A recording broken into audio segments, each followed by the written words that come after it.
Release అయిన నాటి నుండి బాలీవుడ్ లో ప్రపంచం సృష్టిస్తోంది ఛావా. నరనరాల్లో రాజ్యం పట్ల భక్తిని, ప్రజల పట్ల ప్రేమని, బాధ్యతలను చూపిన మరాఠా యోధుడు ఛత్రపతి శివాజీ మహారాజ్. తదనంతరం ఆయన కుమారుడు సంభాజీ మహారాజ్ యొక్క వీరత్వము, త్యాగాల చరిత్రయే ఈ సినిమా. ఛావా అనే టైటిల్ ఈ సినిమాకి కరెక్ట్ గా సరిపోతుంది. ఛావా అంటే పులిబిడ్డ అని అర్థం వస్తుంది. మన తెలుగు వారికి శివాజీ మహారాజ్ గురించి తెలిసినప్పటికీ ఆయన కొడుకు సంభాజీ గురించి అంతగా తెలియకపోవడం, మరియు చరిత్రలో ఆయన గురించి ఆనాటి నుంచి ప్రపంచానికి తెలియకుండా వాస్తవాలను దాచేశారన్నది నిజం. ఈ సినిమా ద్వారా ఆయన గురించి ఎంత అద్భుతంగా చిత్రీకరించడం జరిగిందంటే చరిత్రని కళ్ళకి కట్టినట్లుగా హృదయాలకు హత్తుకునే విధంగా నిర్మించారు.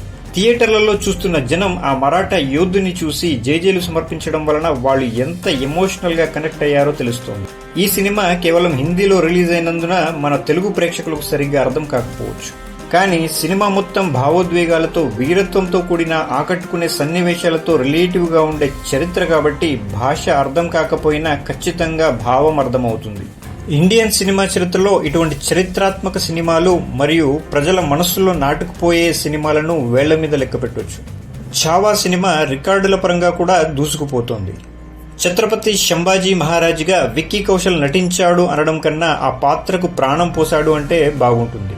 విక్కీ కౌశల్ అసాధారణ నటనను కనబరిచి సంభాజీ మహారాజ్ అనగానే ఆ వీరుని రూపం కనబడేంతగా ఆకట్టుకున్నారు.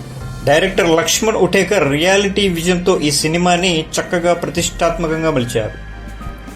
ఏఆర్ రెహమాన్ మ్యూజిక్ ఈ సినిమా యొక్క ప్రతి సన్నివేశాన్ని రక్తి కట్టించడంలో ప్రముఖ పాత్ర వహించింది.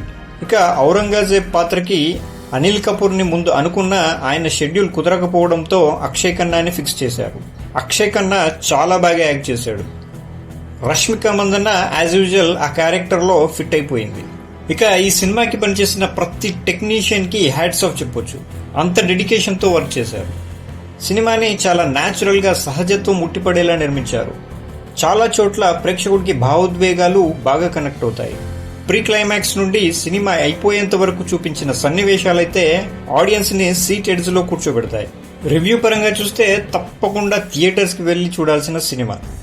తప్పకుండా చూడండి, ఎందుకంటే ఇటువంటి మంచి సినిమాలు చాలా అరుదుగా చిత్రీకరించబడతాయి.